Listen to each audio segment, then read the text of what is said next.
So we are going to go ahead and start with the Batmobile today. As you can see, it was funny because we were talking about this one the other day. It's a Corgi toy. We'll have to look up and see what year it is.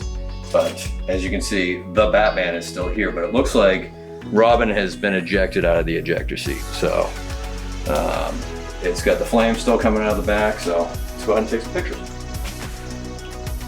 So we used to use DSLRs to take photographs, but what's ended up happening is that nowadays with the Apple cameras and the Android cameras, the cameras are so good and such high resolution that we've been able to travel a lot around with a lot less equipment, so we can just be able to do it this way now. So what we usually like to do is set up the car, because again, you want a clean white background so we can edit that out.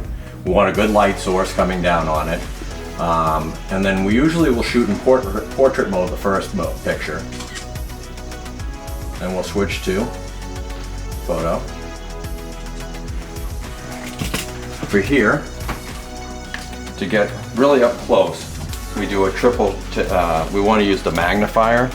So just side click 3 times.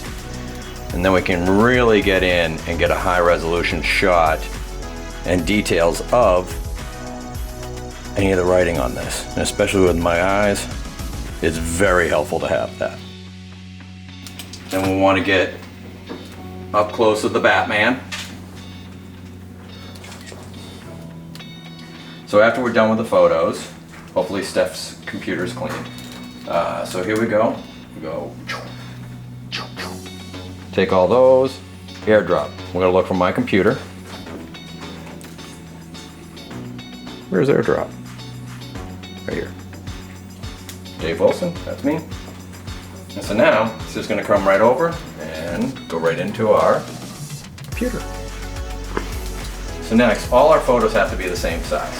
Okay, so we want to have every photo be, Steph, what's the standard size? 1600 by 1200. That's it, 1600 by 1200. So, create new design. And what tool are you using? We're using Canva. Go and I'll fix it. So, that picture wasn't centered. So what we want to do is edit, BG remove, which is background remove. It's nothing earth shattering. Oh,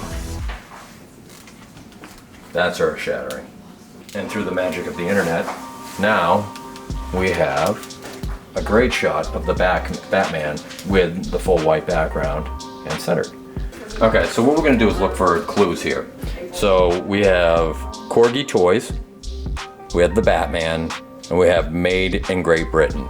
Okay, so we're gonna go to the Google machine. Corgi toys, Batman. Okay, so as you see, it looks like this one's from 1966. Okay, so we're gonna go ahead, pull it on up. So, while it says it's worth $357, I can list it for whatever price I want. That does not mean that's what this is worth. And it has the number 267 in this one, so I don't know what the 267 stands for. But as you can see, this person still has the box.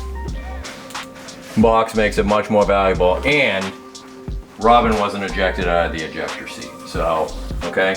Now this is the trick, is that everybody else will usually just look it up and just go, oh, it's worth this because it's what it's listed for at eBay.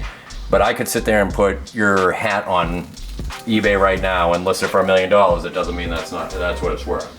We always go to sold items, and you'll start seeing what it's truly worth. Now this looks fairly similar. This person accepted the offer for around 140 bucks. Here somebody took it for spares or repairs, $12.51, $5.01. But again, that seems to be, ours is in better quality and still has Batman. So you can kind of go through, and we're probably guessing this item's probably around 20 bucks. If it had the box and everything else still with it, such as this one went for $800. So shows you the difference between having the box and not having the box and keeping it in great condition. Okay, so now that we've done a little bit of research, we're gonna go to the Legacy homepage and sign in. So we've created the store for the person. We have everything ready to go, and we're now ready to sell. Each single item, it's very similar to the eBay process if you're familiar with that. Is that we're gonna do one item at a time. It's a time-consuming process, but again, we wanna make sure that we take care for each single item. So the next part is the Mont Blanc. So here, when we're going through the drawers upstairs, and yes, you can make fun of the way I say drawers, we came across this box, which is the Cadillac of pens. So this, when he bought it, if you see, they still have the Office Depot with the old logo, was $99.99. So at 99 bucks, this is much more valuable now. And so this is basically jewelry. So I'm gonna go ahead and open this up, and you will see this is very valuable to collectors. There's this style pen, which is gonna be the ballpoint, or they also have the felt tip. This one here doesn't seem to have ever been used. As you see, the condition is very high. Doesn't look like it was ever taken out of the box when we found it. Still has all the original paperwork. And so when we take the pictures of this one, we're just gonna photograph this, get all the different markings. We'll use the zoom again on this, and this will kind of give us the gauge on this pen's value. We're gonna kind of go through the same process. We'll upload these photos and see how this one does. This one, we 100% don't know what it's gonna do because it just depends on how many collectors really are interested in this version of this Mont Blanc pen. So now that I'm logged in, I'm gonna just go ahead and start listing the item. So it's gonna need a description. We're gonna have the photographs. We're gonna have the title. We have to put all the disclaimers. We usually start the pricing pretty low because we want people to be able to have fun, bid, and be part of the process. If we start the bidding at value, you may get one bidder, and that's not fun for people. So we want to make our fun, enjoyable, and things that people can come in and bid on. So we're going to get this one loaded, get it up and listed, and we will see how it does. It'll be online for 7 days, and then when it closes, we'll put this bad boy in somebody else's hands. It'll be their possession. So with all that, I say bye for now.